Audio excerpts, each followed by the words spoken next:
Trump drops Iran bombshell. It appears that the Iran deal might be off. President Donald Trump is expected to announce that he will decertify the 2015 nuclear deal with Iran next week, according to the Washington Times. This will open up options for future dealings with Iran. The Iranian regime supports terrorism and exports violence, bloodshed, and chaos across the Middle East. President Trump said in a meeting with military chiefs that is why we must put an end to Iran's continued aggression and nuclear ambitions.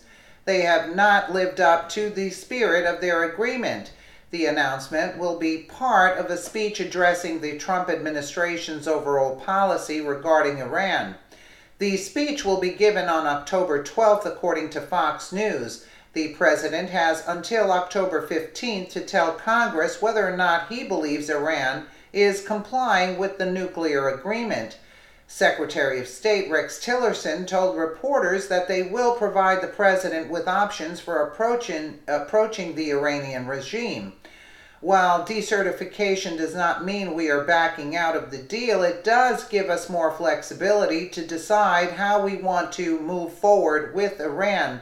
Congress could decide to impose economic sanctions on Tehran, which could cause them to withdraw from the agreement. President Trump has accused Tehran of violating the spirit of the deal. He cites the regime's testing of ballistic missiles and threats to U.S. allies in the Middle East as examples that support his claim. Iran is also supporting radical Islamic organizations in Syria. During the 2016 campaign, Trump repeatedly lambasted the deal, calling it one of the worst deals I have ever seen. He criticized former President Barack Obama for entering into the agreement.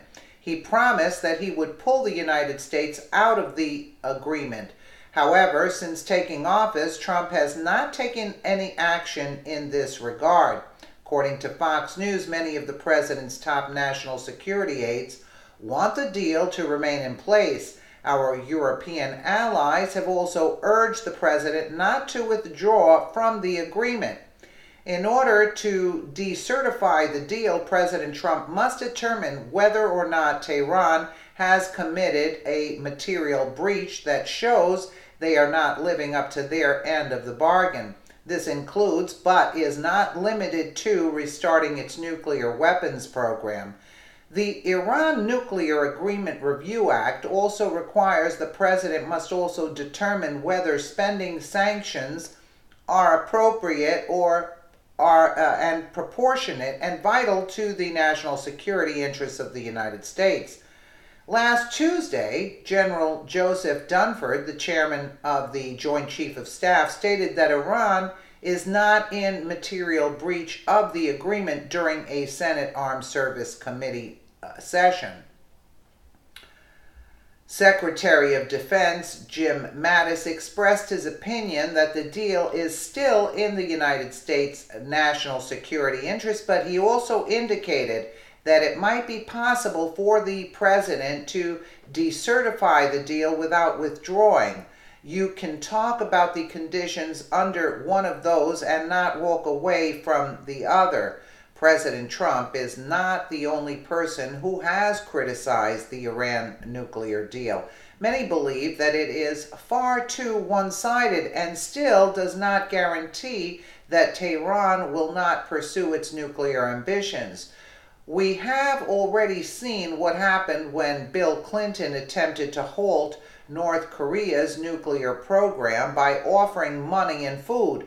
If President Trump can apply enough pressure on the Iranian regime, we may be able to avoid making the same mistakes.